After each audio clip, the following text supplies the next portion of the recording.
Assalamualaikum warahmatullahi wabarakatuh. Alhamdulillahirabbil alamin. Wassalatu wassalamu ala asyrafil anbiya'i wal mursalin nabiyina wa habibina Muhammadin wa ala alihi wa sahbihi ajma'in wa man tabi'ahum bi ihsani ila yaumiddin, amma ba'du. Para kiai, para ulama, para hadirin yang kami muliakan, alhamdulillah, syukur alhamdulillah kita panjatkan kehadirat Allah Subhanahu wa taala sehingga atas berkat rahmat Allah, taufik dan juga hidayah dari Allah sehingga kita bisa berkumpul bersama pada malam hari ini dalam acara Multaqo Ulama Aswaja Pantura Kabupaten Gresik. Pada hari Sabtu 27 Mei 2023 dengan tema pajak adalah instrumen sistem ekonomi kapitalis untuk memalak dan menyengsarakan rakyat.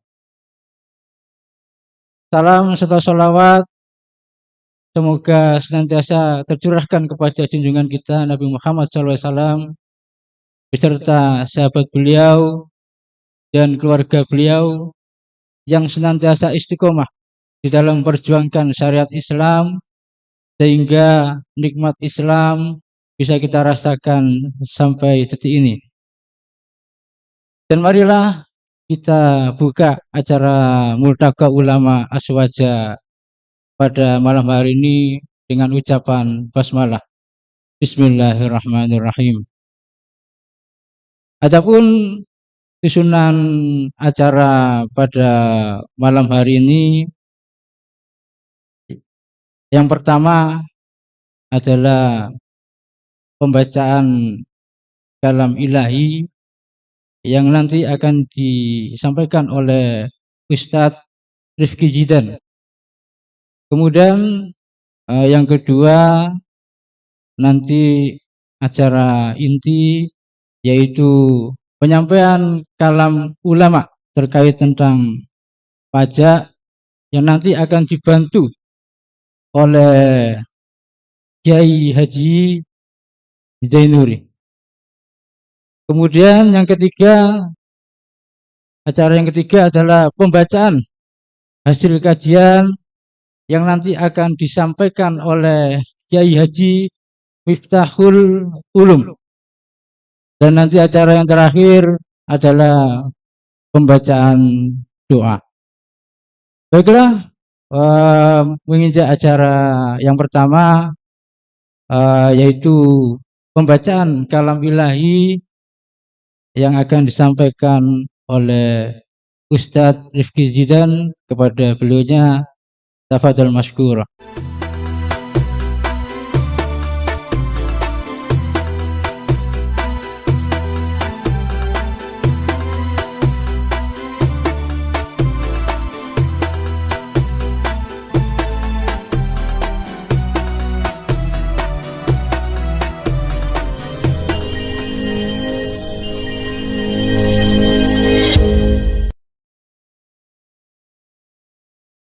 Bismillahirrahmanirrahim.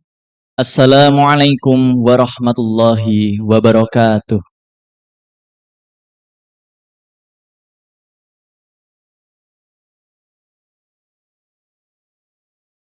A'udzu billahi minasy syaithanir rajim.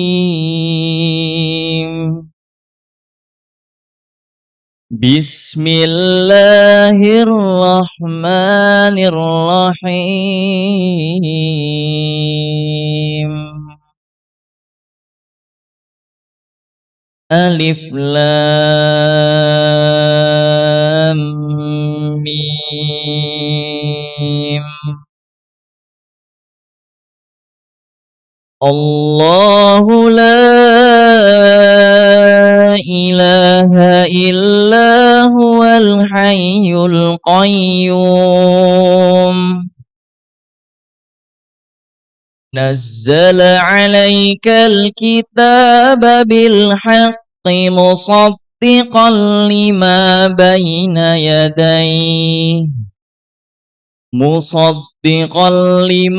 بين يديه وأنزل التوراة والإنجيل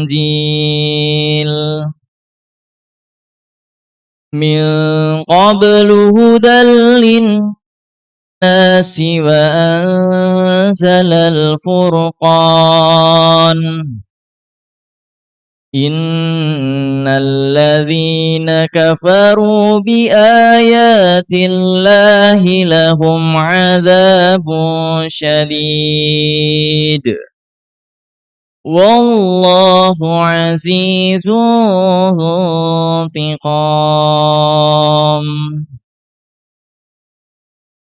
إن الله لا يخفى عليه شيء في الأرض ولا في السماء هو الذي يصوركم في الأرحام كيف يشاء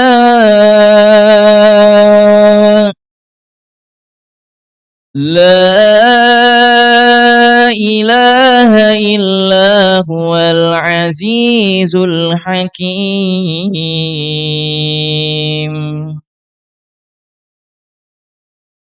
هو الذي أنزل عليك الكتاب منه آيات محكمات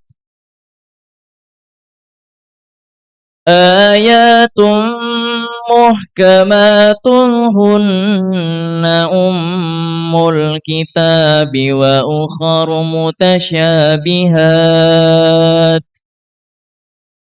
فأما الذين في قلوبهم زيغ فيتبعون ما تشابه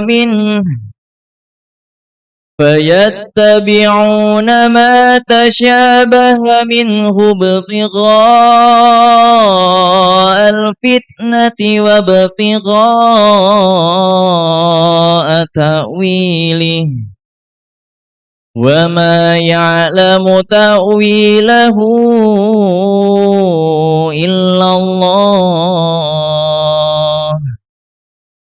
والراسخون في العلم يقولون آمنا به كل من عند ربنا وما يذكر إلا أولو الألباب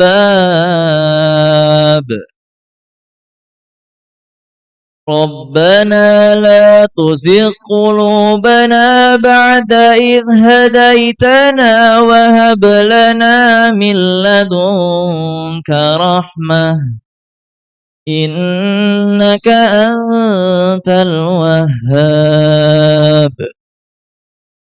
ربنا إنك جامع الناس ليوم لا ريب فيه إن الله لا يخلف الميعاد اللهم ارحمنا بالقرآن. Assalamualaikum warahmatullahi wabarakatuh.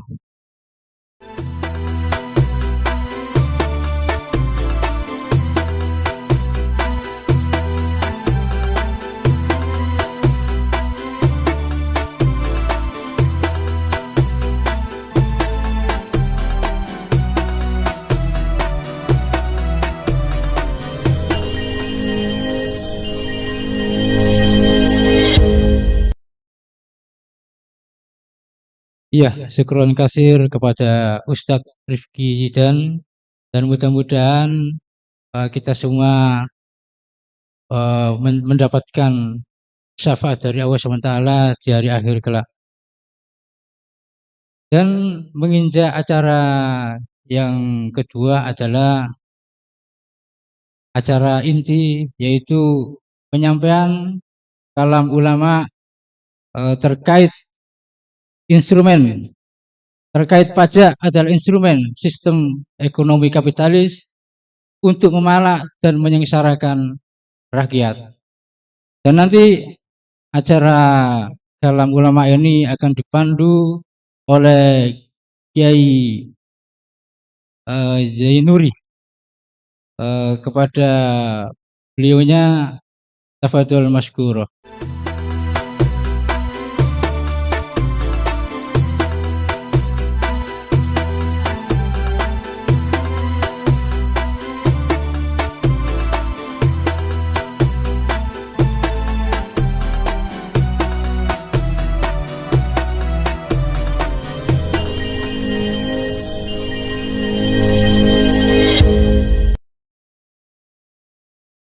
Bismillahirrahmanirrahim.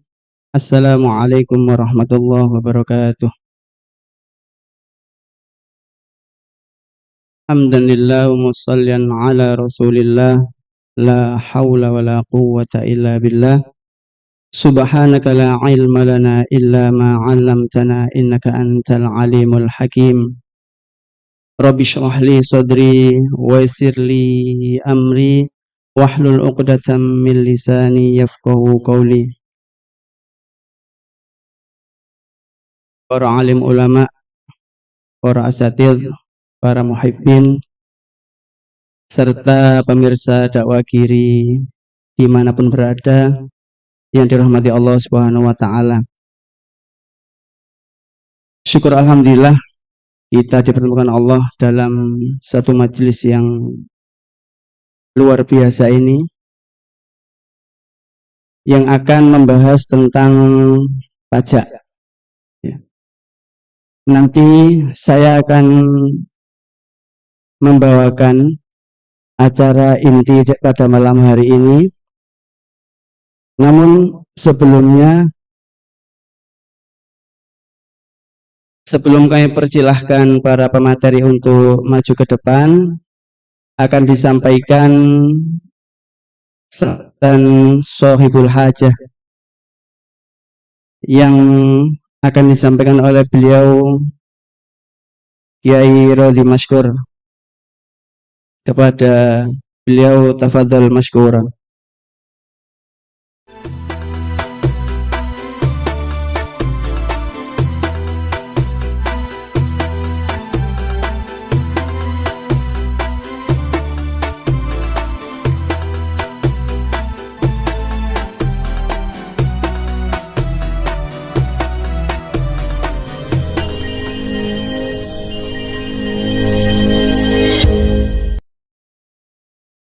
Assalamualaikum warahmatullahi wabarakatuh.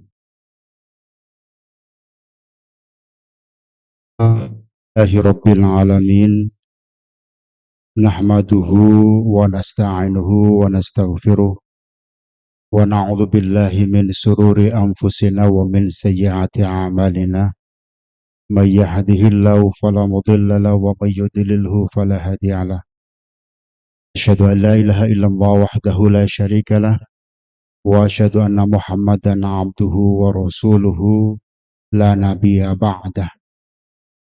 Allahumma salli wa sallim wa barik ala sayyidina Muhammadin wa ba'd.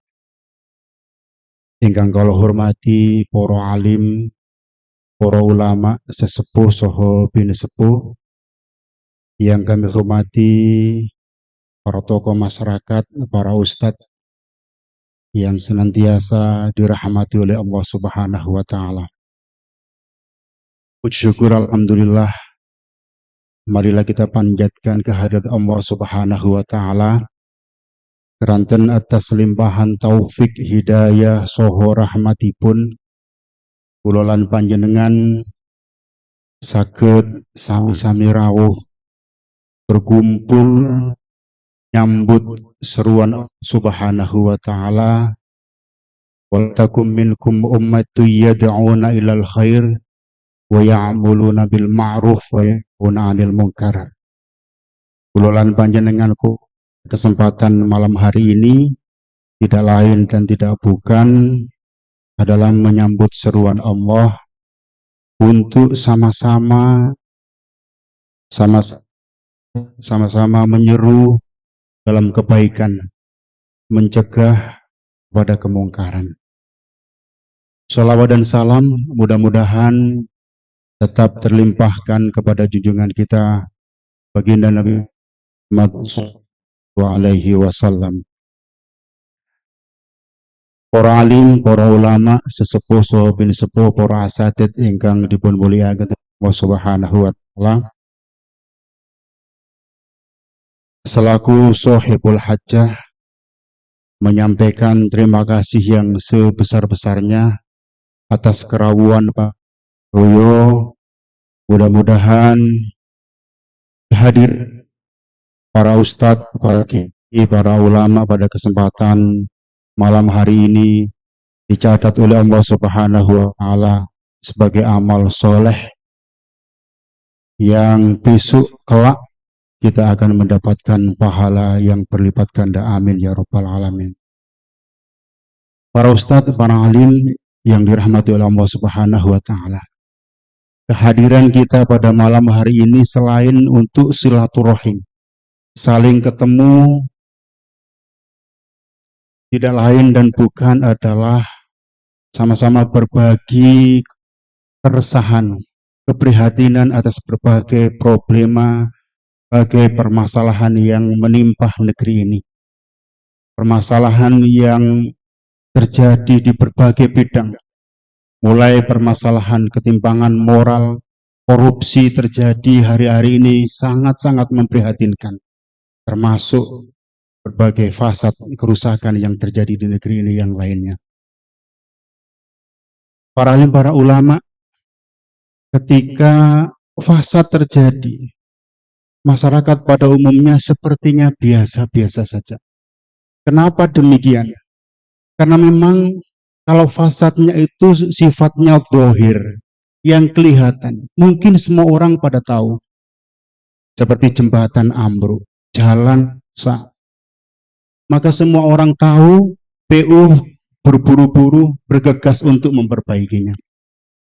Tetapi ketika terjadi kerusakan yang sifatnya maknawi, misalnya ketika kita melihat ada wanita yang tidak memakai kerudung, ada wanita yang memakai baju ketat, mungkin tidak semuanya kalau itu adalah sebuah bentuk fasad, sebuah bentuk kerusakan.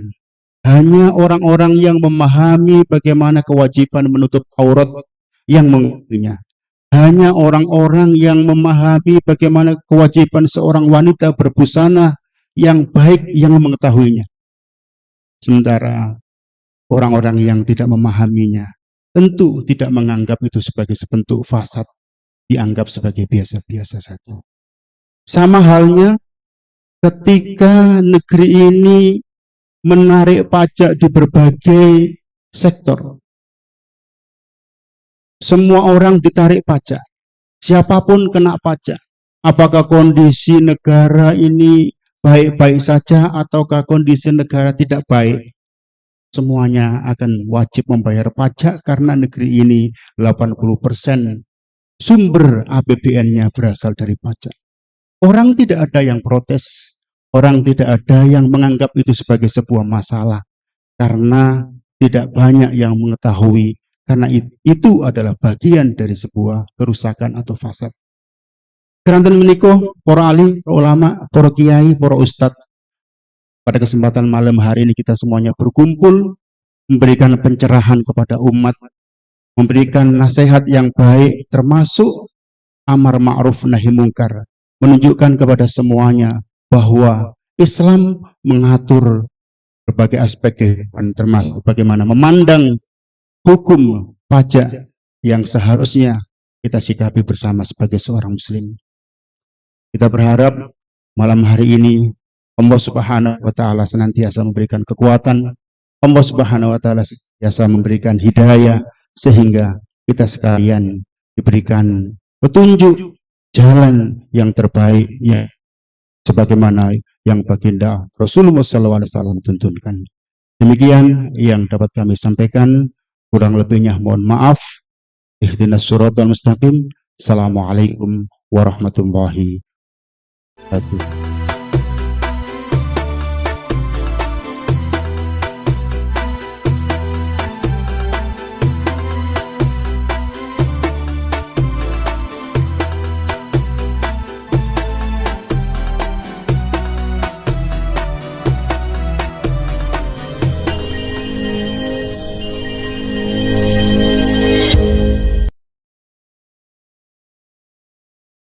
Para hadirin, para kiai, para alim ulama, para ustadz, dan para muhibbin, sampailah kita di acara inti dari Multaqa Ulama Aswaja Pantura Kabupaten Gresik yang diadakan pada malam ini hari Ahad tanggal 28 Mei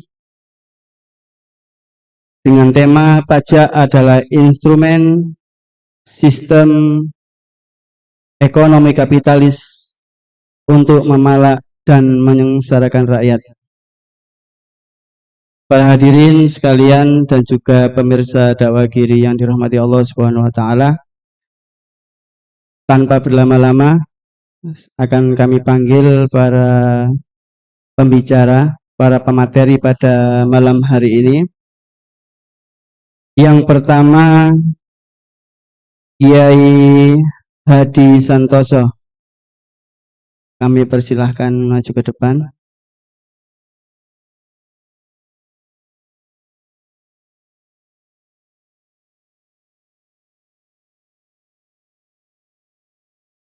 Yang kedua, Kiai Faik Furqon. Kami persilahkan untuk maju ke depan.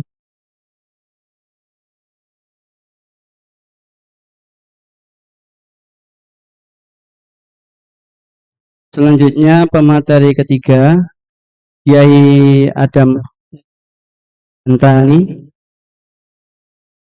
Kami persilahkan ke depan.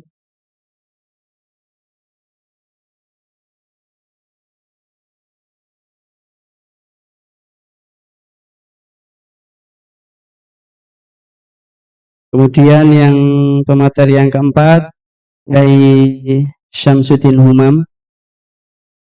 Kami mohon bisa maju ke depan.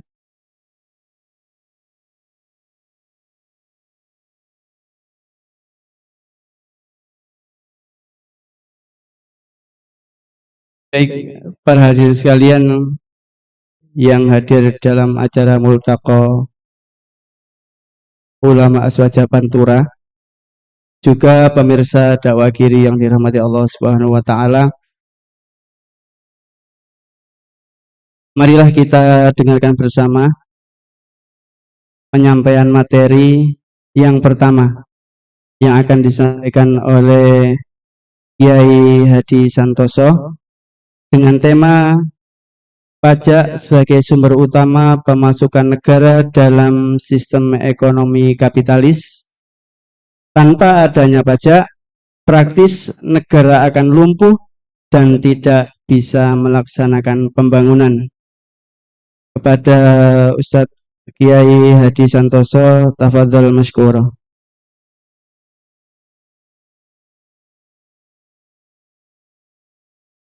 Assalamualaikum warahmatullahi wabarakatuh.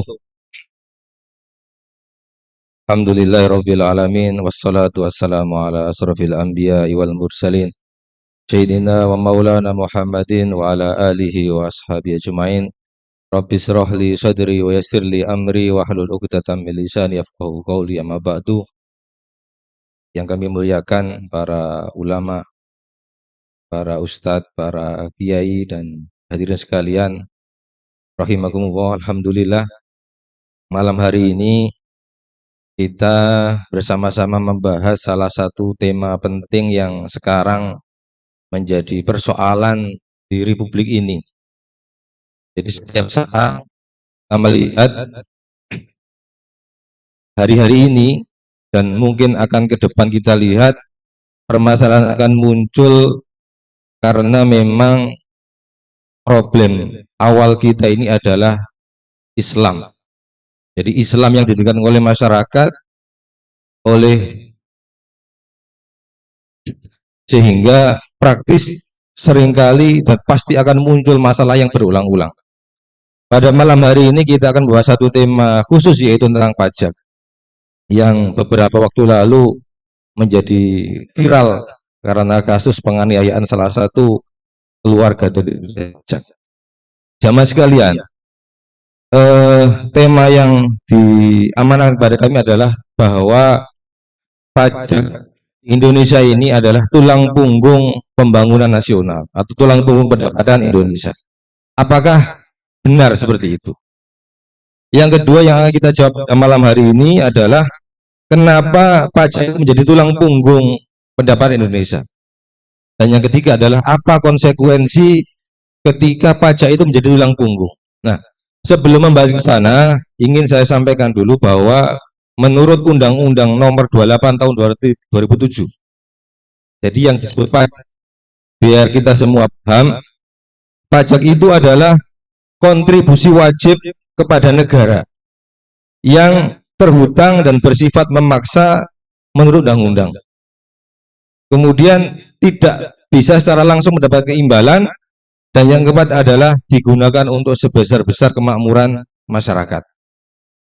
Jadi dibahasakan pajak adalah kontribusi masyarakat, kontribusi warga negara terhadap negara, yang itu bersifat memaksa. Jadi secara nggak sadar kita memang dipaksa untuk membayar pajak menurut undang-undang. Yang kedua tidak mendapat imbalan, dan yang keempat adalah klaimnya digunakan untuk sebesar kemakmuran rakyat. Pertanyaannya adalah sebenarnya berapa jumlah pajak di negara kita? Menurut situs yang kita buka di Kementerian Keuangan, jadi pada tahun 2023 ini misalnya, itu pendapatan nasional kita ditarget 3 triliun 61 rupiah, jadi 3.061 triliun rupiah. Sementara porsi pajak itu adalah mencapai 2.000 triliun 21. Jadi menjadi 82%. Tentu angka 82% ini adalah angka yang sangat besar. Kenapa? Karena sektor pembangunan, jadi semua anggaran pembangunan Indonesia itu 82% ditopang oleh pajak yang tadi, jadi diambil dari masyarakat untuk digunakan digunakan oleh negara. Nah, seringkali kita lihat bahwa pemerintah, jadi pemerintah Indonesia ini dengan bangga pajak ini adalah tahun 2023 ini adalah target paling besar. Jadi dengan bangga mengatakan bahwa pajak pada tahun ini adalah terbesar atau tertinggi sepanjang sejarah Indonesia, 2.000 triliun lebih. Targetnya seperti itu. Nah, persoalannya adalah kenapa pajak menjadi tulang punggung pembangunan atau tulang punggung pendapatan negara? Jawabannya adalah karena memang Indonesia ini menggunakan sistem kapitalistik. Jadi sistem kapitalisme ini adalah meniscayakan pajak menjadi tulang punggung pendapatan nasional. Kenapa? Karena salah satu penyebabnya adalah semua aset-aset sumber daya alam, aset-aset yang ada di Indonesia, jadi potensi sumber daya alam yang di wilayah Indonesia ini adalah semuanya bisa diprivatisasi. Jadi misalnya batu bara. Batu bara selama ini tidak dikelola oleh pemerintah tapi oleh swasta. Indonesia, pemerintah ini hanya mendapatkan pajak dari pengelolaan batu bara. Seperti yang disampaikan oleh Pak Mahfud MD kemarin ketika menyampaikan kasus pajak, mengutip dari pernyataan mantan Ketua KPK Pak Abraham Samad, seandainya batu bara saja, jadi ini dikelola dengan semaksimal mungkin menurut aturan hukum, tanpa dikorupsi, tanpa dipungli, tanpa ada mafia, itu per orang itu bisa mendapatkan 20 juta per bulan. Tanpa bekerja dapat 20 juta per bulan. Sekarang tidak ada sama sekali. Jadi ini adalah salah satu contoh bahwa 2.000 triliun itu angka yang sangat fantastis dari berbagai macam jenis sumber. Jadi kalau sistem kapitalistik ini digunakan, maka wajib seperti itu, termasuk perebutan kekuasaan yang sekarang mau dilakukan ini adalah dalam rangka menguasai aset-aset itu. Jadi bapak-bapak jamaah sekalian bisa melihat, misalnya di film Seksi Killer tentang tambang-tambang yang dikuasai oleh para birokrat, para politisi kita. Jadi semuanya berebut aset yang sangat manis, batu bara, minyak, sekarang nikel dan seterusnya. Masyarakat tidak tahu sama sekali. Jadi hanya menerima pajaknya saja dari pengelolaan itu semua. Nah, karena pajak ini adalah tulang punggung pendapatan nasional, maka pemerintah ini berusaha, jadi konsekuensinya adalah berusaha bagaimana mendapatkan pajak sebesar-besarnya. Maka dibuatlah undang-undang perpajakan, harmonisasi pajak, dan seterusnya. Dalam rangka apa? Dalam rangka untuk mendapatkan pajak. Bukan mengelola aset yang dimiliki, tetapi hanya mengambil pajak dari sesuatu atau aset atau sumber daya alam yang dikelola oleh swasta. Ini kesalahan fatal yang perlu kita ingatkan bersama-sama, bahwa seandainya kita mengelola, negara ini mengelola dengan baik, maka insya Allah seluruh sumber alam yang kita miliki akan dapat mendapatkan menyumbang pendapatan di negeri ini. Jamaah sekalian, tentu kita tidak menyadari. Jadi konsekuensi pajak tadi itu adalah semua barang yang kita beli dipajaki. Semua gaji pegawai swasta atau negeri juga dipajaki. Produksi barang juga dipajaki. Konsekuensinya apa? Tanpa sadar ketika kita membeli barang, permen, membeli pulsa atau apapun, itu juga sudah termasuk pajak. Jadi harga yang kita beli adalah termasuk pajak. Ada satu pajak, kemudian kita membeli juga dipajaki. Jadi 2 kali dipajaki.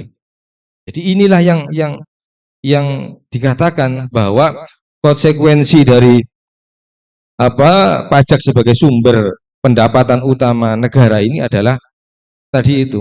Jadi pajak menuntut masyarakat, menuntut pemerintah ini dalam tanda petik kreatif. Jadi semuanya dipajaki. Jenengan misalnya beli pupuk, itu juga dipajaki. Pupuknya dipajaki, belinya dipajaki. Beli apapun dipajaki. Beli barang dipajaki, barangnya dipajak, dan seterusnya. Jadi ini adalah masalah-masalah yang harus kita sampaikan ke masyarakat, bahwa pengelolaan pajak, jadi pengelolaan sumber daya alam dengan cara seperti ini adalah pengelolaan yang kurang tepat. Jadi harapan kami, kita ingatkan bersama-sama, sehingga ke depan pengelolaan sumber daya alam ini tidak hanya diambil pajaknya, tetapi benar-benar dikelola dengan baik, sehingga masyarakat suatu ketika itu terbebas dari berbagai macam jenis pajak yang terus terang harus kita akui bahwa ini adalah membebani masyarakat. Jamaah sekalian,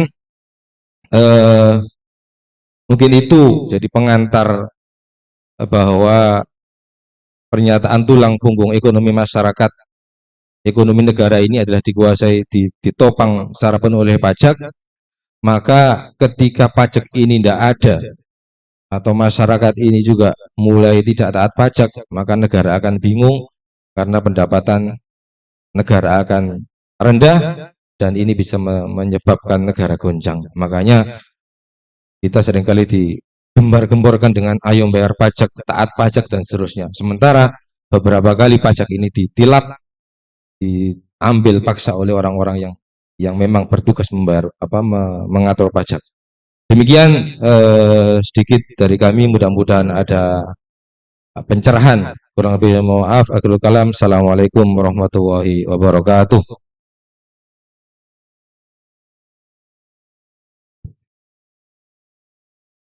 Jazakumullah, disampaikan kepada Kiai Hadi Santoso atas pemaparannya. Sedikit kalimat yang bisa kita ambil dari yang disampaikan beliau adalah, di negeri yang subur dan melimpah sumber daya alamnya ini masih menggantungkan diri kepada pajak. Tidak bisa hidup tanpa pajak. Hadirin para alim, para ulama, para muhibbin, dan para pemirsa dakwah kiri yang dirahmati Allah Subhanahu wa taala. Marilah kita dengarkan pemaparan materi yang kedua yang akan disampaikan oleh beliau Kiai Faik Furqon, yang akan menyampaikan tema pajak sebagai alat memalak dan menyengsarakan rakyat, dan terus-menerus mengeluarkan instrumen berupa undang-undang, peraturan, dan ketentuan lainnya untuk memaksimalkan penerimaan pajak dari rakyat. Kepada beliau Ustaz Faik Furqon, tafadhal masykur.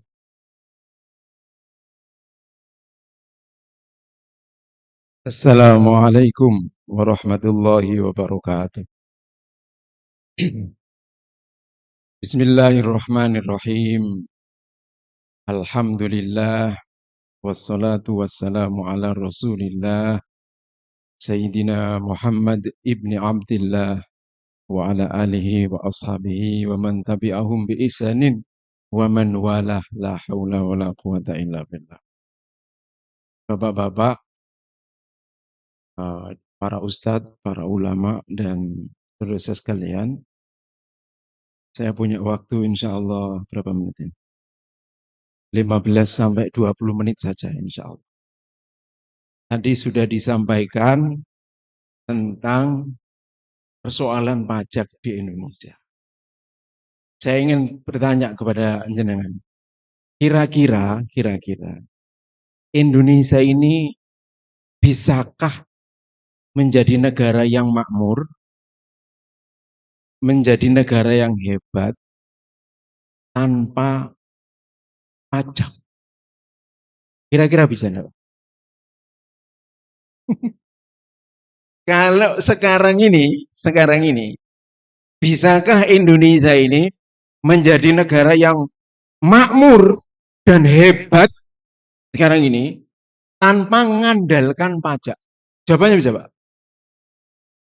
Apa yang disampaikan oleh Ustadz Hadi tadi, harusnya bisa. Karena menterinya sendiri, salah satu menteri yang tadi disampaikan, Pak Mahfud itu, menyampaikan bahwa seandainya tadi batu bara, yang saya dengar itu minyak, yang saya dengar, itu dikelola secara benar, ya, secara benar artinya itu, bahwa seluruh minyak yang di Indonesia ini, di-manage dengan benar, dengan baik, oleh negara, atau misalnya di situ oleh swasta, tapi benar, seluruh harta, seluruh kekayaannya tadi itu masuk sebuah kas negara, tidak ada yang bocor. Kata beliau, satu kekayaan alam saja ini, apakah tadi batu bara atau minyak, Indonesia semua warganya ini tadi, ada berapa, Pak? Ada berapa juta, Pak? 275 juta. Itu satu orangnya, kata Pak Mahfud, itu berhak diberi satu bulannya berapa juta tadi? 20 juta. Subhanallah, saya ingin tanya lagi, jenengan, adakah negara di dunia hari ini yang tidak memalak rakyatnya dengan pajak, tapi dia bisa menjadi negara hebat? Ada, Pak? Ada. Paling tidak Saudi.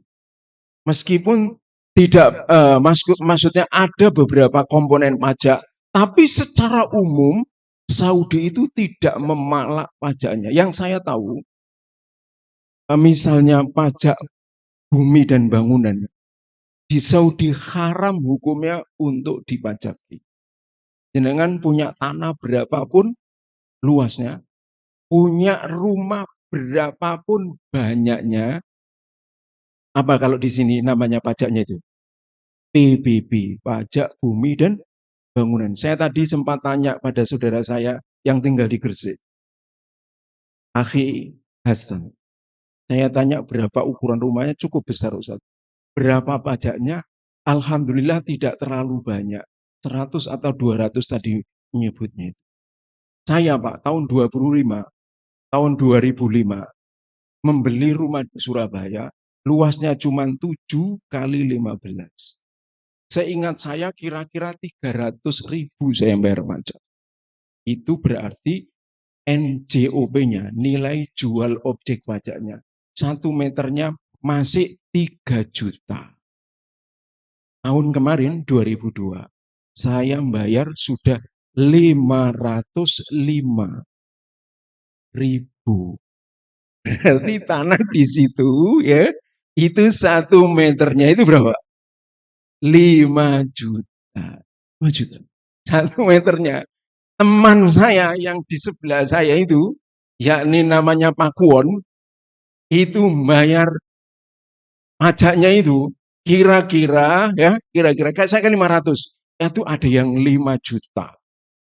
5 juta. Ada yang 20 juta. Tergantung luas tanahnya. Tadi beliau sempat tanya, gimana tak kalau itu di Jakarta? Ini negara ini Pak, rusak-rusakan. Itu negara kapitalis itu Pak ya. Bisa mengusir warganya sendiri dengan cara namanya PBB ini naik, enggak karu-karuan. Veteran-veteran itu, guru-guru itu Pak ya, kalau punya rumah di tengah kota, melet Pak, enggak iso bayar apa? Pajak. Ya apa? Bayar pajak misalnya setahun 20 juta. Gitu. Di Jakarta itu bisa begitu Pak. Rumahnya di tengah kota. Teman sekalian, menurut Allah Subhanahu wa Ta'ala, menurut hadis Nabi SAW, yang meskipun ini dipersoalkan hadis ini, tetapi di dalam riwayat Imam Muslim, itu Nabi mengecam orang yang atau penguasa yang menarik pajak. Dalam hadis Nabi menyatakan, la yadkhulul jannata sahibu muksin. Ada yang riwayat sahibu maksin. Tidak bisa masuk surga penguasa yang memalak pajak. Itu di sana salah satu ulama menjelaskan maksin atau muksin itu adalah maknanya dhoribah, maknanya pajak. Sehingga jemaah sekalian, memang di dalam Islam itu Pak, di dalam Islam sangat dikecam. Sehingga kenapa Saudi misalnya kalau punya tanah tadi, tidak boleh ditarik. Termasuk punya kendaraan. Dengan kalau umroh, kalau haji itu, banyak kendaraan yang diparkir di jalan-jalan itu, koyok dibuang aja, Pak. Yo. Dia punya kendaraan 10, 20 dirental, tenang aja Pak. Betul ini. Dan itu fakta. Coba kalau di sini Pak, jenengan punya Avanza Pak, setahun ini biro. Pira Ustaz Ibn? 2 juta. 2 juta. Yang paling baru mungkin 2.500.000. Saya nggak bisa bayar pajak. Wis kata bayar sih. Nggak bisa bayar pajak. Kalau beliau PNS, tenang aja bayar 2 juta gampang gitu. Jadi, Bapak sekalian, coba itu mobil 1. Mobil 2 ada namanya pajak progresif. Mobil 5 tambah progresif lagi. Itu mobil Avanza, nanti mobil Moge, nanti mobil yang apa namanya, mobil yang lux itu lain lagi. Adik saya itu bayar pajaknya 1 mobil berapa itu? 14 juta. 14 juta. Kaget sampean, ojo kaget.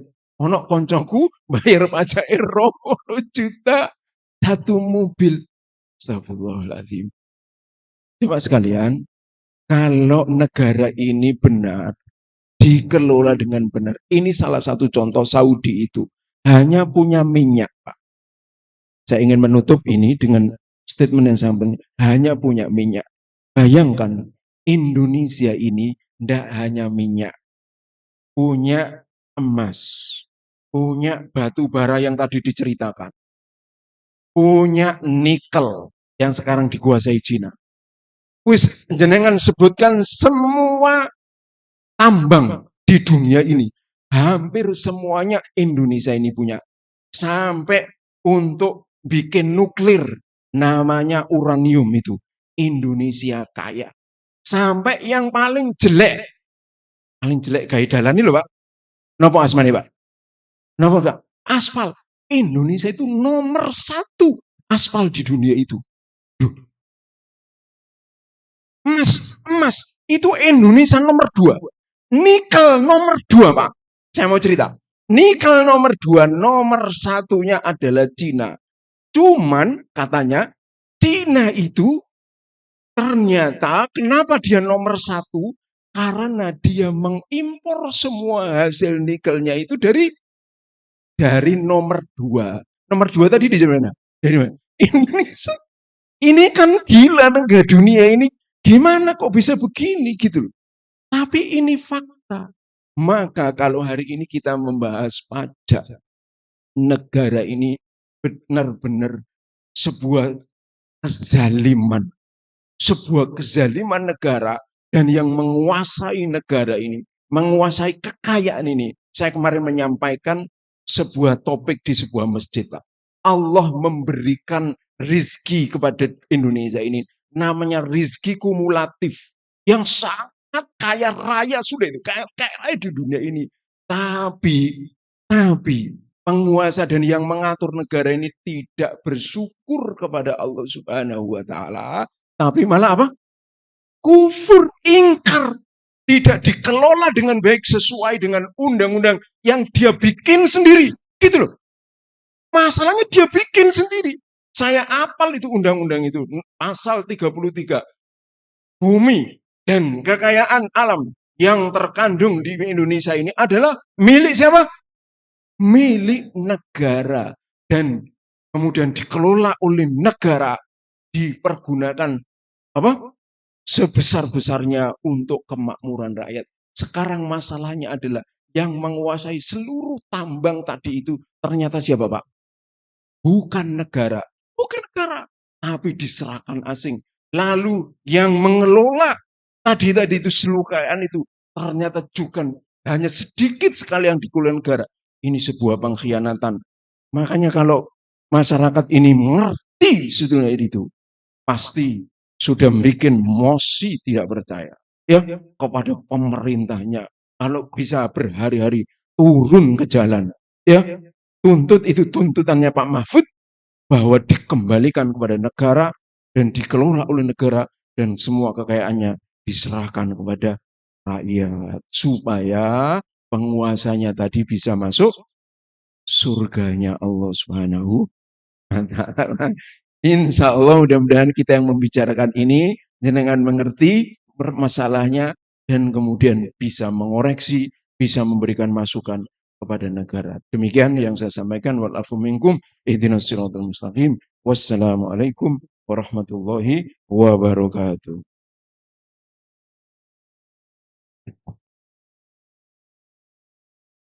Jazakumullah ahsanal jaza. Disampaikan kepada beliau Ustadz Faik Furqan yang telah menyampaikan bahwasannya pajak adalah bentuk pengkhianatan penguasa kepada rakyat. Para hadirin, para alim ulama, para kiai, ustadz, dan para muhibbin, serta pemirsa dakwah kiri dimanapun berada yang dirahmati Allah Subhanahu wa Ta'ala, marilah kita mendengarkan pemaparan materi yang ketiga yang akan disampaikan oleh beliau Kiai Adam Khalil Al-Bantani dengan tema omong kosong bahwa pajak itu dari rakyat untuk rakyat. Faktanya pajak untuk pembayaran operasional pejabat, keserakan pejabat, dan oligarki. Kepada beliau Kiai Adam Khalil Al-Bantani, tafadhal masykura.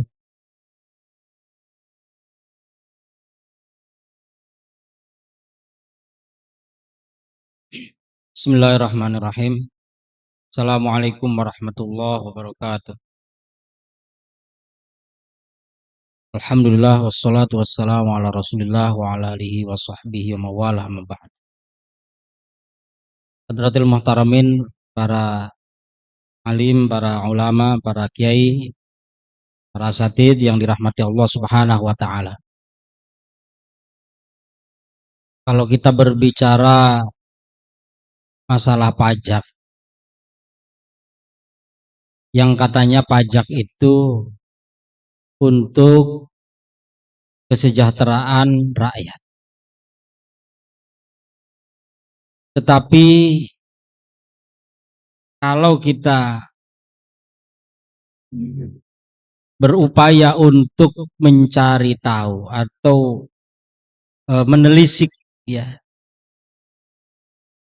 di tengah-tengah masyarakat, ini yang dimaksud rakyat ini rakyat yang mana? Jadi rakyat itu kan selain penguasa itu adalah rakyat. Nah, ini rakyat yang mana? Inilah sering kita dapati orang itu memang bermain kata-kata. Ya rakyat untuk kesejahteraan pajak untuk kesejahteraan rakyat, ya bisa jadi. Saya tidak akan membahas penyimpangan tadi sumber-sumber pajak dan lain sebagainya. Tetapi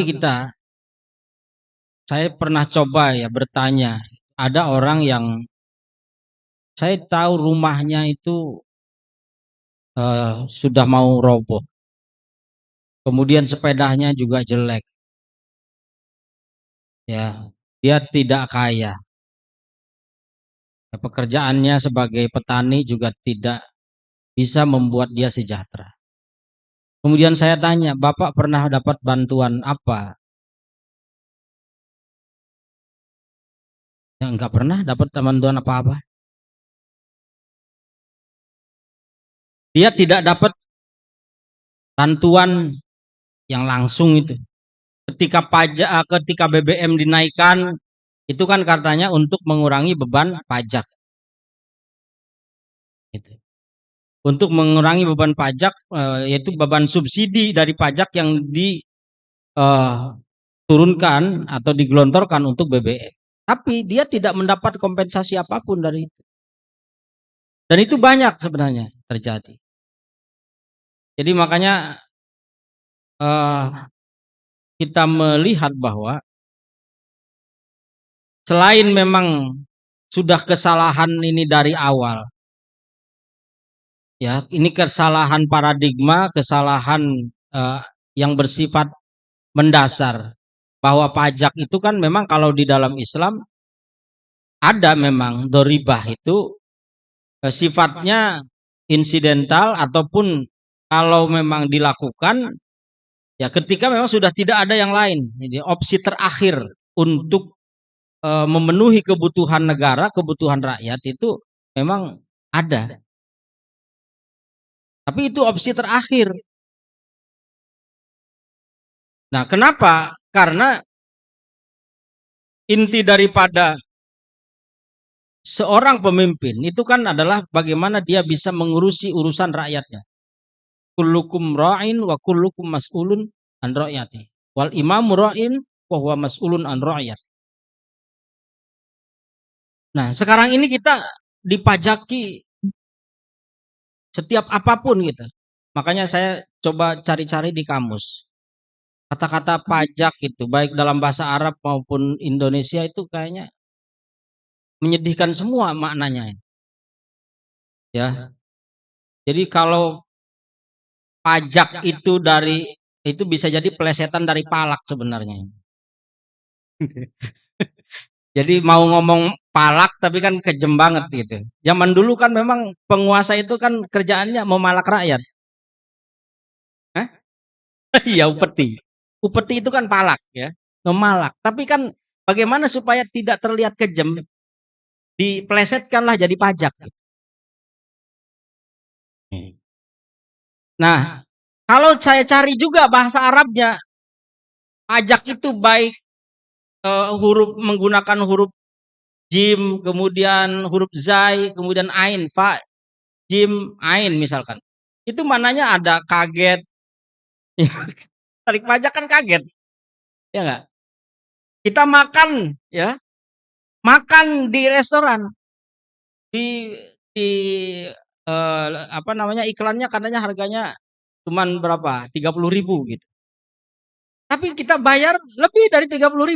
Kaget kita kan, loh kok 33.000? Iya Pak, ini pajaknya 10%. Tuh, kok bisa? Jadi kaget kita tuh. Makan, apalagi kalau bertiga gitu ya. Itu satu orang loh. Ya 30.000, 30.000. Jadi harusnya bayar 90.000, jadi 100.000. Kaget kita gitu. Nah, itu pajak yang bikin kaget. Ada lagi maknanya ya menyedihkan gitu. Ya, kalau kita dipajaki ya bikin sedih juga ya. Jadi saya nggak ada yang benar itu maknanya itu. Mau tadi pelesetan dari bahasa Indonesia maupun dalam bahasa Arab itu. Coba cari aja ya. Menggunakan jim misalkan terus kemudian faj'ah, kemudian faja, kemudian faza itu maknanya elek kabeh ya. Nah, jadi wajar kalau kemudian memang sumber secara paradigma ini juga udah salah, menjadikan pajak sebagai sumber utama pemasukan negara, yang padahal itu juga tetap tidak bisa memenuhi karena kebutuhan negara ini kan memang besar. Di samping operasional rutin ya untuk menggaji para pegawai negara, kemudian untuk pengeluaran rutin misalkan untuk infrastruktur, kemudian kesehatan, pendidikan dan lain sebagainya. Maka kalau semuanya itu harus ditarik dari rakyat, ini adalah suatu hal yang sangat memberatkan.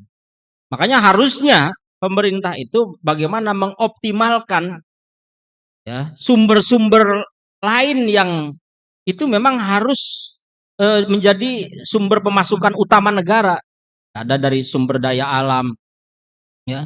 Sumber daya alam di zaman modern ini juga macam-macam gitu.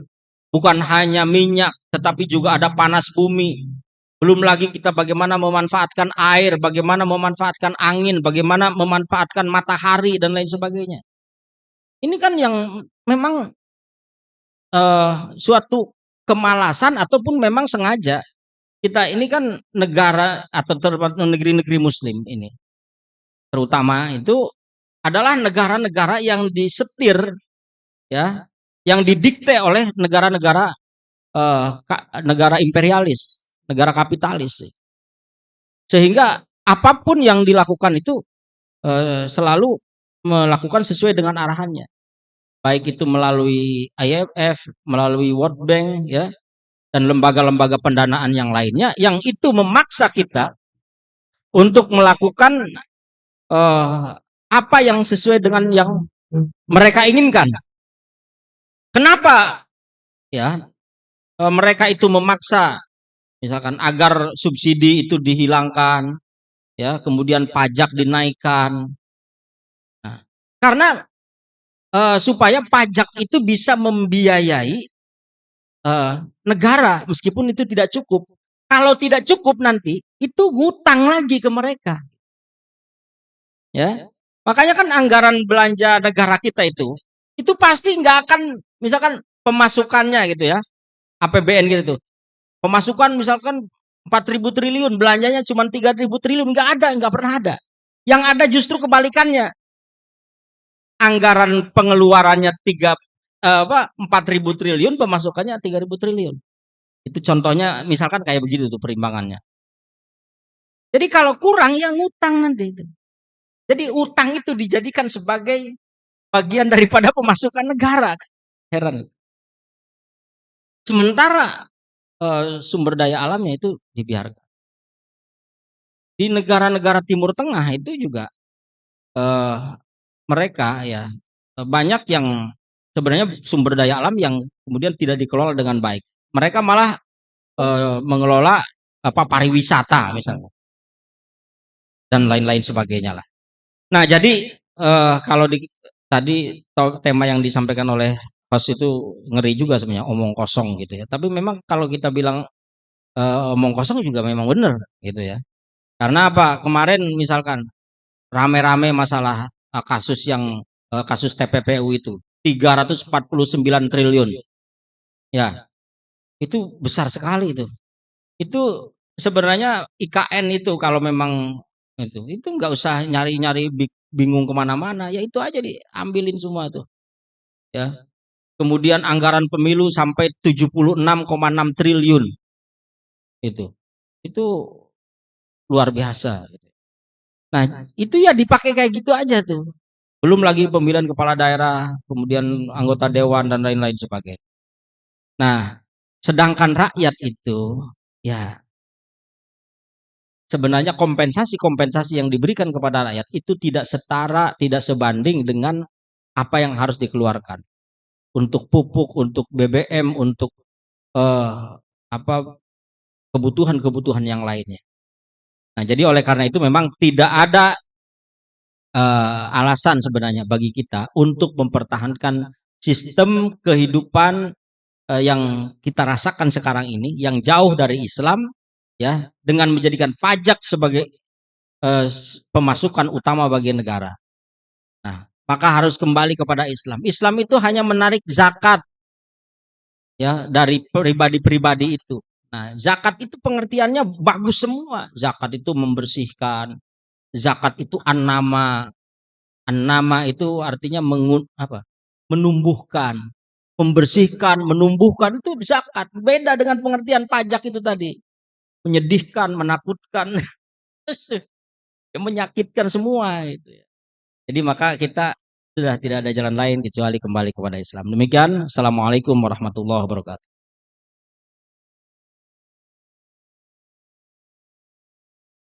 Jazakumullah khairan katsira. Disampaikan kepada beliau Kiai Adam Khalil Al-Bantani yang telah menyampaikan bahwa pajak menjadi dari rakyat oleh rakyat adalah sebuah omong kosong di sebuah negeri yang menerapkan sistem kapitalis.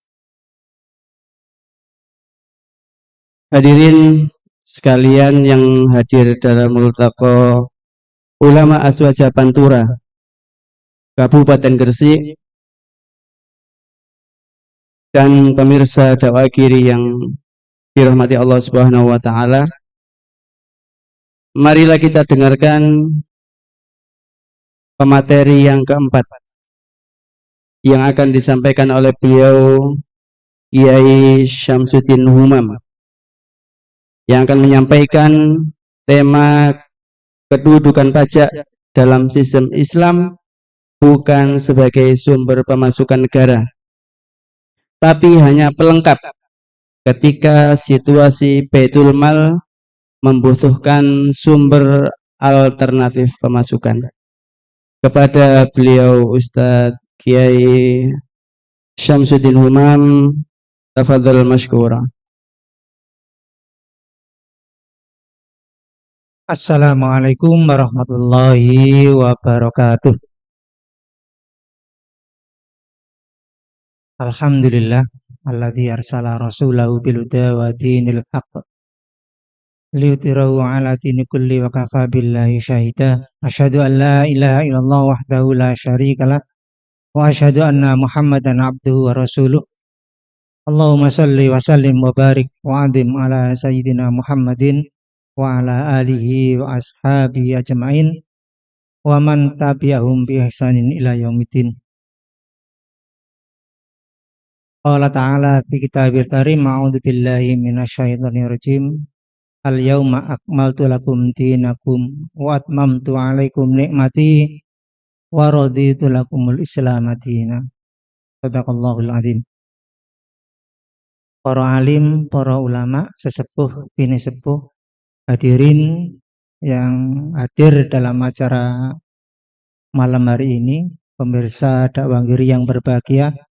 Pertama, marilah kita panjatkan rasa syukur kita kehadirat Allah Subhanahu wa taala yang telah memberikan kita banyak kenikmatan, kesehatan, lebih-lebih keimanan kita terhadap Allah Subhanahu wa taala dan juga dinul Islam sebagai agama yang sempurna. Satu-satunya agama yang diridhoi oleh Allah Subhanahu wa taala. Itu artinya apa? Kita harus memaknai itu semuanya dengan rasa syukur pada Allah Subhanahu wa taala, dan salah satu atau bentuk pengungkapan rasa syukur kita kehadirat Allah Subhanahu wa taala adalah dengan menjalankan semua aktivitas yang kita jalani sehari-hari ini, mulai bangun tidur sampai tidur lagi, itu dengan aturan-aturan Allah Subhanahu wa taala. Tidak luput juga apa yang kita bicarakan pada malam hari ini, yaitu mengenai pajak. Yang kedua, salawat serta salam semoga tetap terlimpahkan kepada uswah hasanah kita, baginda Muhammad Shallallahu Alaihi Wasallam, yang telah mengajarkan kita agama yang agung ini, yang indah ini, agama yang sejuk ini, sehingga kita bisa menikmati kehidupan dunia ini dengan penuh kebahagiaan. Dan mudah-mudahan kita tetap bisa mempertahankan ila akhiril hayat. Amin ya rabbal alamin. Menyambung apa yang disampaikan oleh tiga pembicara tadi mengenai dzaribah atau pajak, ya. Apakah ada di dalam Islam? Begitu. Apakah Islam mengenal pajak? Nah, ternyata Islam juga mengenal adanya pajak. Ya. Tapi apakah sama dengan pajak yang diberlakukan di negara-negara yang menerapkan sistem kapitalis? Akan kita bahas bersama.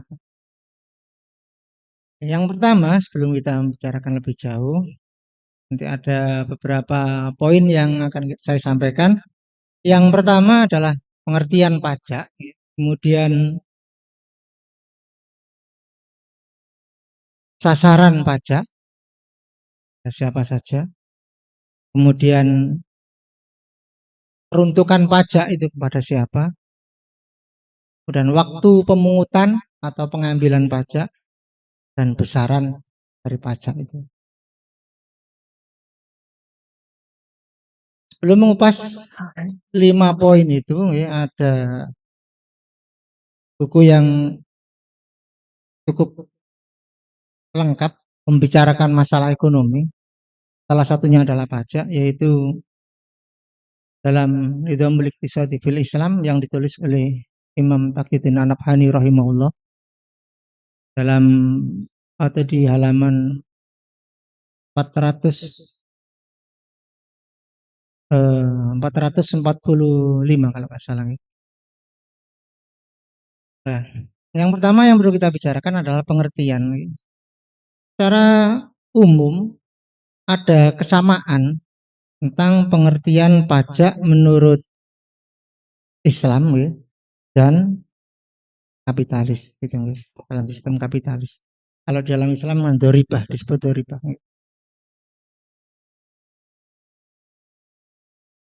Pengertiannya kurang lebih demikian. Pajak itu adalah sejumlah harta yang diambil oleh negara dari rakyat, ya, dari rakyatnya, kemudian harta tadi itu digunakan untuk pengelolaan kegiatan-kegiatan atau urusan-urusan negara. Ada kesamaan di sini, sama juga yang melaksanakan atau yang memungut pajak dalam negara yang menerapkan hukum Islam atau negara yang dijalankan dengan sistem kapitalis. Yang memungut adalah negara dan yang dipungut atau sasarannya adalah rakyat. Oke. Namun ada perbedaan sasarannya ini. Oke. Kalau di dalam negara kapitalis itu semuanya, semua terkena pajak sebagaimana yang disampaikan oleh bicara sebelumnya. Bahkan sampai pun kita membeli permen tadi dicontohkan oleh Kiai Hadi tadi, terkena pajak.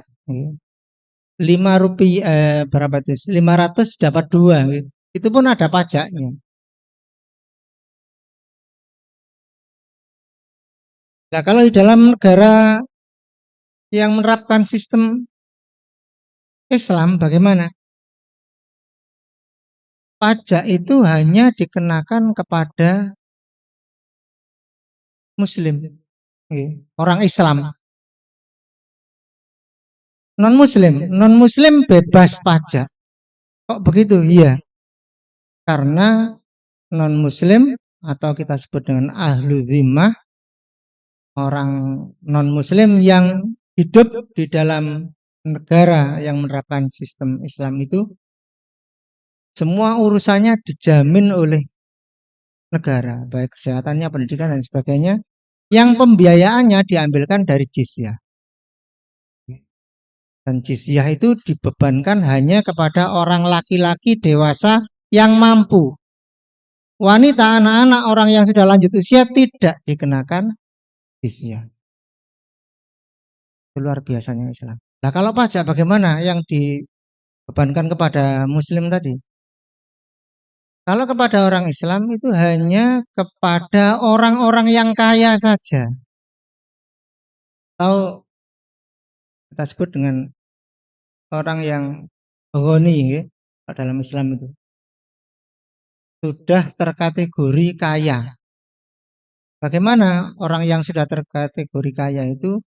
Yaitu orang yang bebas atau terbebas atau sudah terlepas dari kebutuhan dasarnya, asasiyahnya, yaitu dia sudah cukup untuk membiayai pangan, kemudian papan, tempat tinggal, ya. Makanannya sudah cukup, makanan yang bergizi terutama, yang utamanya, ya. Kemudian tempat tinggal sudah memenuhi syarat, kemudian pakaiannya juga sudah memenuhi syarat kesehatan. Nah, kemudian tidak hanya cukup itu, dia juga atau orang Muslim yang ditarik pajak tadi itu adalah orang Muslim yang satu tadi bebas terhadap kebutuhan asasiyahnya, kebutuhan dasarnya. Yang kedua, dia sudah bebas dari kebutuhan kamaliyah atau kebutuhan sekunder yang merupakan kelumrahan yang ada dalam satu masyarakat. Contohnya apa? Alat transportasi, ya minimal sepeda motor. Alat komunikasi, minimal ya, handphone, sekalipun ya tidak yang. Artinya dia ketika untuk bekerja dan sebagainya itu ada alat transportasi, ada alat digunakan untuk komunikasi. Ya.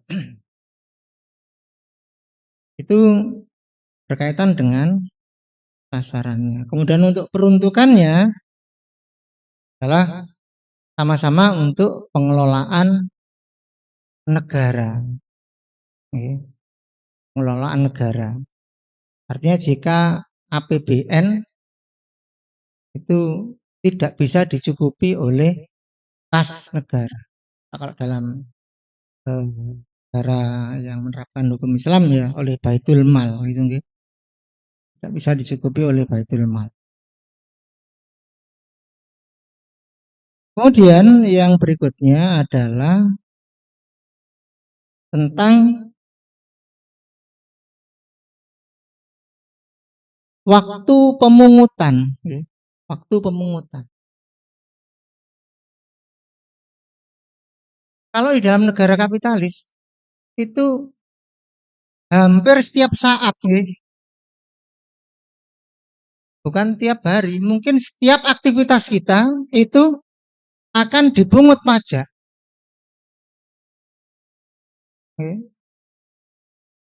Saya dari rumah ke sini pun tadi dipungut pajak. Dari mana? Dari biaya bahan bakar. Sudah terkena pajak. Itu namun yang saya pakai atau panjenengan pakai semuanya itu mulai produksi. Jadi ada cerita sedikit ini. Jadi ada saudara yang pengusaha batik itu. Untuk produksi batik itu kan harus membeli bahan dasarnya itu, kainnya yang berwarna putih itu. Beli sekian piece itu sudah terkena pajak. Kemudian ketika selesai digarap, batiknya sesuai dengan pesanan motifnya sekian, motifnya sekian dan sebagainya itu, per meternya itu juga sudah dikenai pajak 11% pajak produksi. 11% berarti 100.000 mengeluarkan 11.000. Ngoten. Itu 100.000. Padahal untuk biaya produksi batik satu piece itu berapa? Bisa sekian. Belum lagi nanti kita yang membeli batik itu di toko sudah kena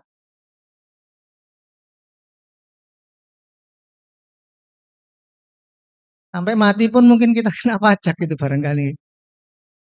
Nah ini doliman yang luar biasa. Kalau dalam Islam bagaimana?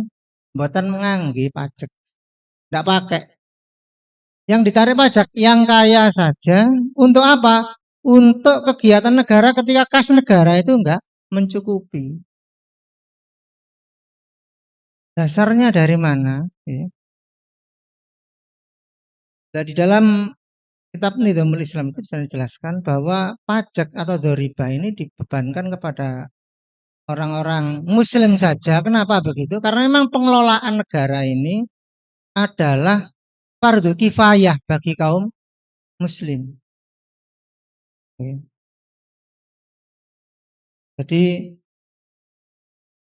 bagi urusan-urusan yang memang dibebankan oleh syara kepada kaum muslimin secara umum atau fardu kifayah, agar pengelolaannya itu benar-benar tidak semerawut atau dikhawatirkan bisa menimbulkan kekacauan, maka negara bisa mengambil peran di situ. Misalkan ini contoh, syarak mewajibkan bahwa kita itu diwajibkan untuk menyantuni fakir miskin di sekitar kita. Rasulullah SAW bersabda, laisal mu'min alladzi yashba'u wajarahu wijaun ila jambihi. Laisal mukmin, tidaklah seseorang itu memiliki predikat mukmin. Mukmin itu orang yang beriman.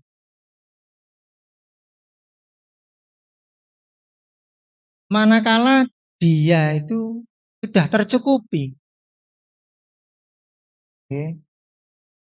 Kebutuhannya itu, isbaknya itu, kebutuhannya itu sudah terpenuhi. Kemudian ada tetangganya itu yang lapar sampai lambungnya itu, gampang ini bahasa Jawa itu ngelih gitu, sampai lapar, tidak hanya di tenggorokannya tapi sampai dan betul-betul merasakan kelaparan.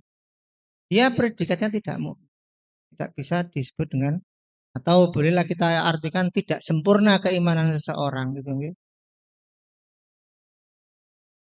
Tetangganya kekurangan, kemudian dia merasa kecukupan. Dan dari dasar ini kemudian negara boleh itu kondisi. Kapan itu terjadi? Ketika memang kas negara tidak mampu untuk mengcover kebutuhan-kebutuhan fakir miskin semacam ini. Atau misalkan ada bencana alam yang membutuhkan pendanaan cepat, darurat, tanggap darurat, nah gitu. Kalau tidak ditangani cepat bisa menimbulkan doror.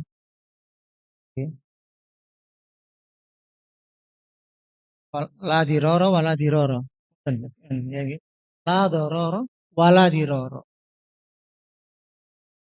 Kalau bencana alam ini tidak segera ditangani dengan cepat, kemudian timbul permasalahan-permasalahan baru, baik kesehatan, sosial maupun yang lain, pendidikan dan sebagainya. Sementara kas negara itu tidak cukup untuk itu, mengcover itu semuanya. Saking besarnya bencana alam misalkan. Maka negara akan mengambil harta itu kepada kaum muslimin yang mampu. Kenapa? Karena hak orang miskin itu adalah atau harta dari orang yang kaya itu sebagiannya itu adalah hak dari orang negara mengambil itu nggih. Dan didistribusikan kepada yang atau digunakan untuk mengcover kegiatan-kegiatan itu. Nah, ini juga begitu nggih. Kalau dzaribah dalam Islam itu pijakannya adalah Al-Qur'an, As-Sunnah, dan sumber hukum yang ditunjuk oleh keduanya yaitu ijma' sahabat dan qiyas. Kalau di dalam kapitalis ya teori-teori ekonomi, makanya kemudian tadi ada pajak yang kreatif itu sembuh digolek-golekin di sing kira-kiranya pantas dipajaki ya, dipajaki. Bahkan mungkin sepeda dulu kan rame-ramenya gowes itu kan sepeda mau dipajaki. Atau mungkin sudah dipajaki tapi kita nggak terasa. Ketika pabriknya produksi kan sudah kena pajak itu. Oke. Kita beli juga sudah kena pajak. Jadi dipajaki sampai rusak sepeda itu sudah masuk, sudah include di harga. Itu ya. Nah, itu dari sisi apa tadi itu? Kontinuitas pengambilan ya. Kalau negara kapitalis ya bukan tiap hari tapi mungkin setiap saat ya. Tapi kalau di dalam negara yang menerapkan hukum-hukum Islam maka pajak itu hanya diambil ketika kas negara benar-benar kosong dan hanya diambil dari orang yang kaya saja. Nah, kemudian besarannya bagaimana? Apakah kebiaya sekian itu? Maka negara juga akan ada petugas dari Baitul Mal untuk menaksir berapa pajak yang harus dikeluarkan orang yang kaya tadi. Misalkan si A gajinya per bulan 8 juta, si B 15 juta, si C 5 juta. Hitung kebutuhan keluarganya sekian. Dari sisanya itulah kemudian nanti akan ditaksir. Sisa pengeluarannya itu. Dan itu yang akan digunakan oleh negara untuk mengcover kegiatan-kegiatan tadi. Nah, demikian perbedaan dan hal yang mendasar yang harus kita cermati. Sekalipun di dalam Islam itu ada pajak, tetapi sangat berbeda jauh, gitu, sangat berbeda jauh. Sebagai penutup mungkin sedikit ada cerita gitu, untuk mengakhiri apa yang kami sampaikan. Yaitu cerita tentang bagaimana perlakuan Rasulullah kepada seorang Yahudi yang buta di pasar itu. Jadi beliau Rasulullah Muhammad SAW itu kan tiap hari menyuapi gitu. Orang Yahudi yang buta di pasar disuapi. Sekalipun beliau itu dicaci maki. Ilustrasi cerita itu kan ada di YouTube gitu. Dicaci maki. Dan setelah Rasulullah wafat itu diteruskan oleh Sayyidina Abu Bakar. Setelah Sayyidina Abu Bakar merasa sudah melakukan semua apa yang dilakukan oleh Rasulullah, Sayyidina Abu Bakar bertanya kepada Isa, putri beliau yang jadi istri Rasulullah. Kira-kira apa yang belum saya lakukan? Saya lakukan yang dulu dilakukan oleh Rasulullah. Sayyidah Aisyah menceritakan bahwa kebiasaan Rasulullah itu menyuapi makan orang Yahudi buta di pojok pasar. Itu yang belum dilakukan. Dan Sayyidina Abu Bakar berat. Jadi karena orang yang menyuapi itu berbeda. Rasulullah dengan lemah lembut begitu. Kemudian Sayyidina Abu Bakar menyuapi begitu. Orang yang disuapi itu merasakan itu. Ditambah lagi Sayyidina Abu Bakar itu merasa kesal ketika nabinya, rasulnya wis disuapi kok sing elek-elekno Kanjeng Nabi kan begitu. Elek-elekno Kanjeng Nabi, tapi itu dilakukan terus. Kemudian Yahudi tadi merasa bahwa yang menyuapi bukan orang yang biasa menyuapi dia ditebak. Anda bukan orang yang menyuapi. Dan ditanya. Singkat cerita, Sayyidina Abu Bakar bercerita bahwa yang menyuapi si Yahudi tadi itu adalah Rasulullah yang selama ini dicaci maki. Dan Rasulullah sudah wafat. Ketika itu juga si Yahudi menangis dan syahadat di hadapan Sayyidina Abu Bakar. Artinya apa? Bahwa mengcover fakir miskin itu adalah tugas negara. Kalau selama ini sering kita dengar pengajian bahwa itu adalah akhlak yang mulia dari Rasulullah. Sekalipun dicaci maki dan sebagainya itu kan tetap sebenarnya tidak harus berhenti di situ. Harusnya dilanjutkan bahwa Rasulullah sebagai kepala negara sampai menjamin jangan sampai ada mulut dari warga negaranya itu yang kelaparan. Harusnya sampai di situ. Nah itu dilanjutkan oleh Sayyidina Abu Bakar. Bahkan Sayyidina Umar itu malam hari keliling kota memastikan jangan sampai ada yang kelaparan. Dan ketika ditemukan satu orang sekeluarga yang kelaparan, ceritanya yang sudah masyhur itu, beliau menggotong sendiri, bantunya dilarang dan memasakkan. Hari ini apakah itu kita rasakan? Buru-buru memberikan bantuan. Malah kita dipajaki tiap hari.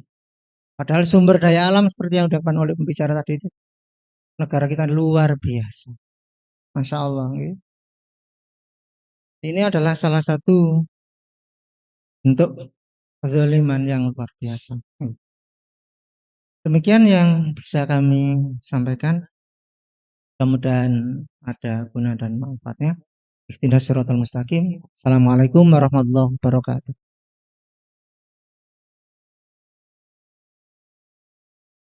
Jazakumullah khairan katsira. Kami sampaikan kepada beliau Kiai Syamsuddin Humam yang telah memaparkan materi tentang pajak. Yang kita bisa ambil sedikit kalimat dari beliau adalah pajak yang hari ini diterapkan oleh sistem kapitalisme sangatlah berbeda dengan Islam.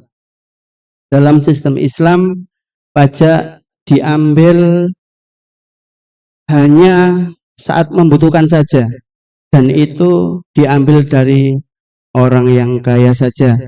Sementara dalam sistem kapitalisme, pajak diambil setiap hari dan dari siapa saja, kaya, miskin, semuanya terkena pajak. Hadirin, para alim, para ulama, para kiai, para ustadz, para muhibbin yang hadir pada acara Multaqa Ulama Aswaja Pantura Kabupaten Gresik, dan juga pemirsa dakwah Giri yang dirahmati Allah Subhanahu wa taala, telah dipaparkan semua materi dari para pemateri. Kami ucapkan jazakumullahu ahsanal jaza kepada para pemateri, dan kami di sini sebagai host atau pengatur acara pemateri pada malam hari ini, mohon maaf apabila selama kami membawakan acara ini terdapat kekurangan. Kami kembalikan kepada pembawa acara dan kami akhiri. Assalamualaikum warahmatullahi wabarakatuh.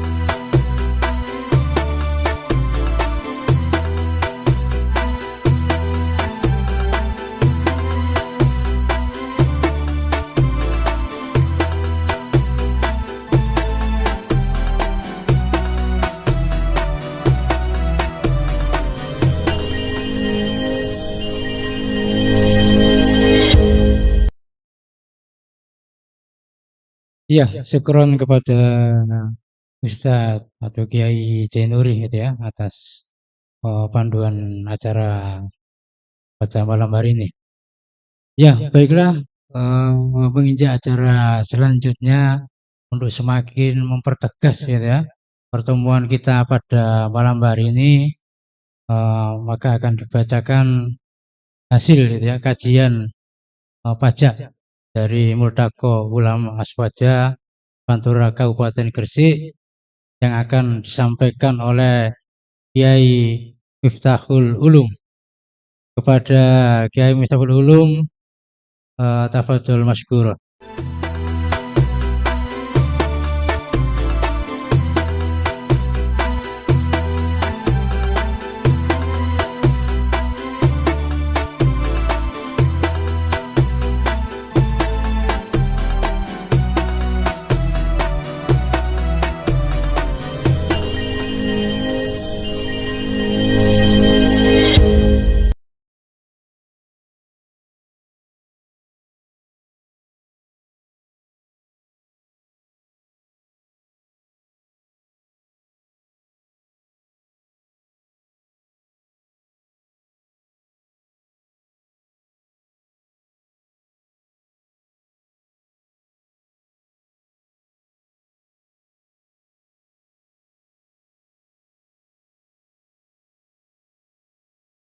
Assalamualaikum warahmatullahi wabarakatuh. Alhamdulillahirabbil alamin wa bihi nasta'inu ala umuri dunya waddin. Sayyidina wa maulana Muhammadin wa ala alihi wasallam. Amma ba'du. Baik, kami akan membacakan hasil kajian pada malam hari ini. Jadi hasil kajian Multaqo Ulama FKU Aswaja Pantura Kabupaten Gresik. Pajak adalah instrumen sistem ekonomi kapitalis untuk memalak dan menyengsarakan rakyat. Telah terhadap APBN atau anggaran pendapatan dan belanja negara, negara yang ideologi kapitalisme atau mabda' ra'sumaliyah seperti Indonesia akan diperoleh fakta antara lain bahwa 1.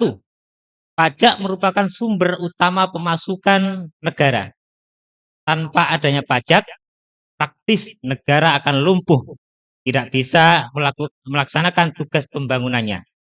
Yang kedua, pajak yang dikuatkan melalui payung hukum seperti undang-undang dan peraturan dan ketentuan lainnya untuk memaksimalkan penerimaan pajak dari rakyat pada hakikatnya adalah alat atau instrumen yang digunakan untuk memalak dan menyengsarakan rakyat. Kemudian yang ketiga, bahwa slogan pajak itu dari rakyat untuk rakyat adalah omong kosong. Kenyataannya, pajak yang terkumpul adalah untuk pembayaran operasional pejabat, kemudian keserakahan pejabat dan oligarki. Kemudian yang keempat, bahwa sistem kapitalisme adalah sistem yang rusak, kemudian rakus, keji, bengis, brutal, bahaya dan membahayakan. Karenanya sudah saatnya kemudian sistem kapitalisme harus dibuang sejauh-jauhnya atau dikubur sedalam-dalamnya agar dunia selamat dari keburukannya. Adapun telah terhadap APBN atau anggaran pendapatan dan belanja negara, negara yang berideologi Islam atau mabda' Islam, yaitu negara khilafah Islamiyah, akan diperoleh fakta sebagai berikut. Pertama, bahwa sumber pemasukan Baitul Mal negara khilafah Islamiyah sangat banyak, besar dan luas. Anfal, ghanimah, ba'i, kharaj, jizyah, humus, zakat dan lain-lain. Bahwa kedudukan pajak atau dharibah bukan sebagai sumber pemasukan negara, tapi hanya pelengkap ketika situasi Baitul Mal membutuhkan sumber alternatif pemasukan. Itu pun hanya berlaku pada warga negara yang muslim dan yang kaya saja. Ketiga, bahwa prinsip ekonomi dalam negara khilafah Islamiyah adalah memberikan jaminan terpenuhinya kebutuhan pokok, pangan, sandang, dan papan. Setiap warga negara, baik muslim maupun non-muslim, dan terpenuhinya kebutuhan dasar, pendidikan, kesehatan, dan keamanan seluruh rakyat. Yang keempat, bahwa sistem ekonomi Islam yang diterapkan dan dilaksanakan di dalam negara khilafah akan mengantarkan terwujudnya rahmatan lil alamin, atau kesejahteraan, kemakmuran, kebahagiaan, keamanan, kesentosaan, keadilan, dan lain-lain. Kelima, bahwa sudah saatnya negara khilafah Islamiyah ditegakkan, sebuah negara adidaya Daulatul Ula yang akan menerapkan dan melaksanakan sistem ekonomi Islam yang akan merealisasikan terwujudnya rahmatan lil alamin. Forum Komunikasi Ulama Aswaja Gresik, Kota Wali, Kabupaten Gresik. Gresik, Sabtu 27 Mei 2003. Saya akhiri, wassalamualaikum warahmatullahi wabarakatuh.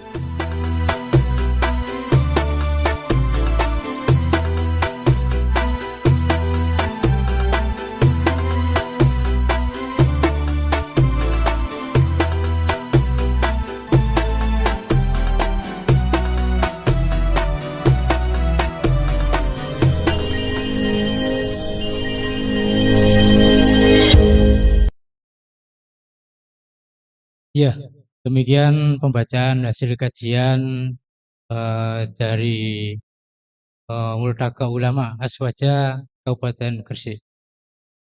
Baiklah untuk acara pamungkas gitu ya, biar acara kita semakin diberkahi oleh Allah, maka acara pada malam ini akan dibacakan doa gitu ya, yang akan disampaikan oleh Ustadz Fai Furqon.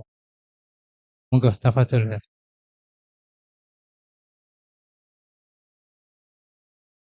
Baik Bapak sekalian, mari kita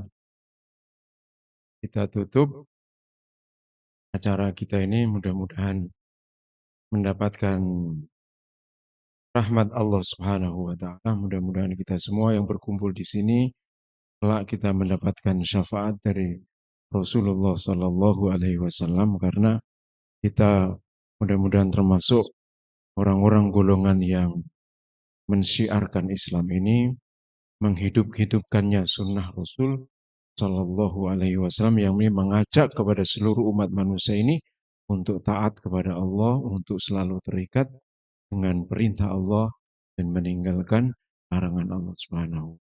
Termasuk perkara pajak ini adalah termasuk kemaksiatan yang merupakan larangan Allah Subhanahu wa taala. Karena itu kita berkumpul di sini tidak lain adalah amar ma'ruf dan nahi mungkar. Supaya doa kita ini mudah-mudahan diijabahi Allah, mari kita awali dengan membaca Al-Fatihah. Al-Fatihah. A'udzubillahi minasyaitonir rajim. Bismillahirrahmanirrahim. Alhamdulillahirabbil alamin arrahmanirrahim maliki yaumiddin. Iyyaka na'budu wa iyyaka nasta'in. Ihdinas siratal mustaqim. Siratal ladzina an'amta 'alaihim ghairil maghdubi 'alaihim waladdallin. Bismillahirrahmanirrahim. Alhamdulillahi rabbil alamin. Wassalatu wassalamu ala sayyidina Muhammadin wa ala alihi wa ashabihi wa man tabi'ahum bi ihsanin ila yaumiddin.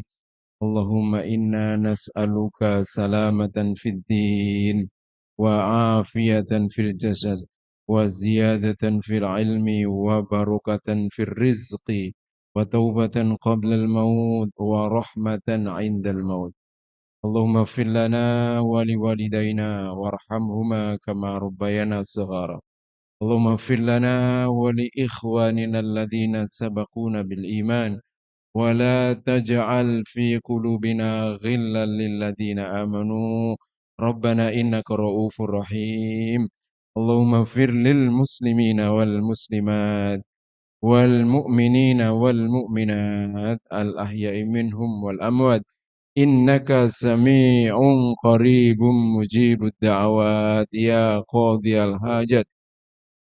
Allahumma ya Rahman ya Rahim ya dzal jalali wal ikram. Ya Allah, Rabbana barik lana fi hayatina ya Allah.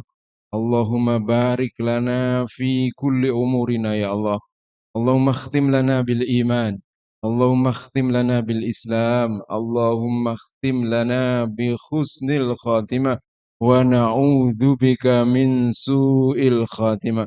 اللهم اختم لنا عند انتهاء أجلنا نقول لا إله إلا الله محمد رسول الله.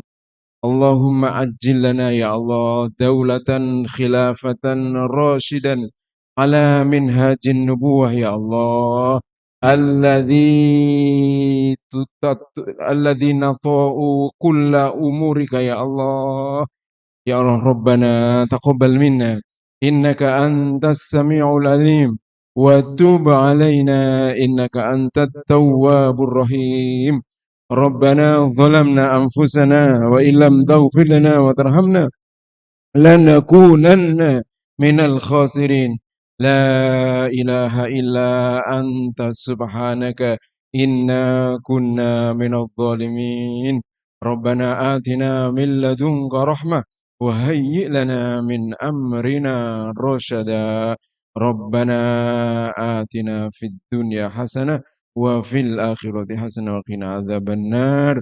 سبحانك ربك رب العزة عما يصفون، وسلام على المرسلين، والحمد لله رب العالمين. آمين يا رب العالمين. Nggih, syukuran kepada Ustadz Faib Furqon. Ya, pemirsa, dengan doa tadi maka berakhir sudah pertemuan kita pada malam hari ini dalam acara Multaqo Ulama Aswaja Pantura Kabupaten Gresik. Dan mudah-mudahan pertemuan kita menjadi pertemuan yang berkah, kemudian juga bermanfaat bagi kita semua, dan mudah-mudahan juga didengar ya oleh para pemangku jabatan dan juga para pejabat kita gitu ya, terutama pejabat pajak gitu ya. Demikian akhirul salam, saya sebagai pembawa acara mewakili yang lainnya mohon maaf apabila ada kesalahan dan kekurangan. Wassalamualaikum warahmatullahi wabarakatuh.